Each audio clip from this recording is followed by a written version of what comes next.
બોડેલીના ઊંચા કલમ કુંડી વસાહતના લોકો દ્વારા દારૂની હેરાફેરી કરનારા તત્વો સામે જનતા રેડ। જી હા, બોડેલી તાલુકાના ઊંચા કલમ વસાહત ખાતે દારૂની ખેપ મારતા તત્વોને ગ્રામજનોએ જનતા રેડ કરી પકડી પાડીને 3 એક્ટિવા પોલીસને સુપ્રત કરી કે જેમાં 2,51,000નો દારૂનો જથ્થો કે જે ઝડપી પાડવામાં આવ્યો હતો। જ્યારે ગામમાં બેફામ દારૂનો વેપલો થતો હોય તેમ ગ્રામજનો દ્વારા આક્ષેપ કરવામાં આવ્યો। ગ્રામજનોએ 3 એક્ટિવા ગાડીમાં દારૂનો જથ્થો પકડી જનતા રેડ કરી પોલીસને સુપ્રત કરી હતી। જ્યારે મોરખલા બેટ જમાદાર હાજર ન થતા ગ્રામજનોમાં ખૂબ જ આક્રોશ જોવા મળ્યો હતો। આખરે બોડેલી પોલીસે આવી મુદ્દામાલ જપ્ત કરી વધુ કાર્યવાહી હાથ ધરી હતી।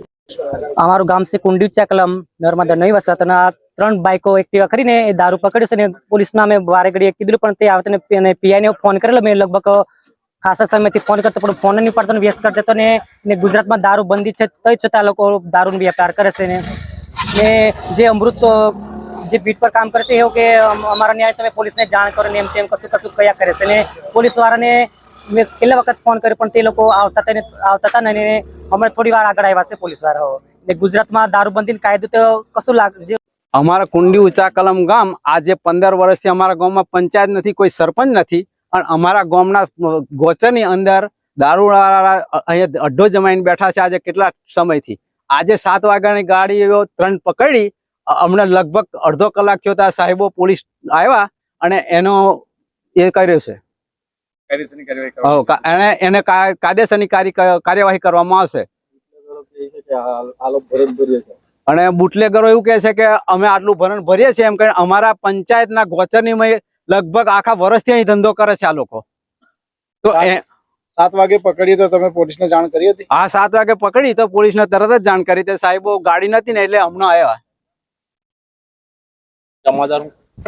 જમાદાર જે હતો ને એ કઈક બદલી થઈ ગયો છે અને બીજા સાહેબ અમૃતભાઈ કરીને જમાદાર હતા, એ ધંધો કરાવતા હતા, એ બદલી થઈ ગયા અને બીજા સાહેબો આવ્યા છે એનું નિકાલ કરવાનું વાત કરી છે। કાયદેસરની કાર્યવાહી કરવાની। કેટલા ટાઈમ થયા દારૂનો ધંધો અમારા ગામ લોકો અહીંયા લગભગ ખાસો ટાઈમ થઈ ગયો, વર્ષ ત્યારથી અહીં ધંધો કરે, ઉતારે છે અહીંથી અને અહીંથી પાછી બહાર સપ્લાય કરે છે। ઉપર દારૂ ઉતારે? હા, વચ્ચે તો પેલા હનુમાન દાદાનું મંદિર હતું ને એ મંદિરની ઉપર ઉતારતા હતા ઓટલા પર। આની પહેલા તમે જાણ કરી હતી? વચ્ચે જાણ કરી હતી 2-4 વખત એમણે કીધું પણ વચ્ચે અમે ગયા હતા ને તો બોડેલી પેલા સાહેબે કીધું કે મેં જોયું નથી અને તમે આમ વિડીયો બનાવીને પકડીને પછી અમને કહો એવું કીધું તે વખતે। એટલે આ વખતે અમે પકડીને પછી ફોન કર્યો સાહેબોને। હું બારિયા સતીશભાઈ ગોવિંદભાઈ, કુંડી ઊંચા કલમ।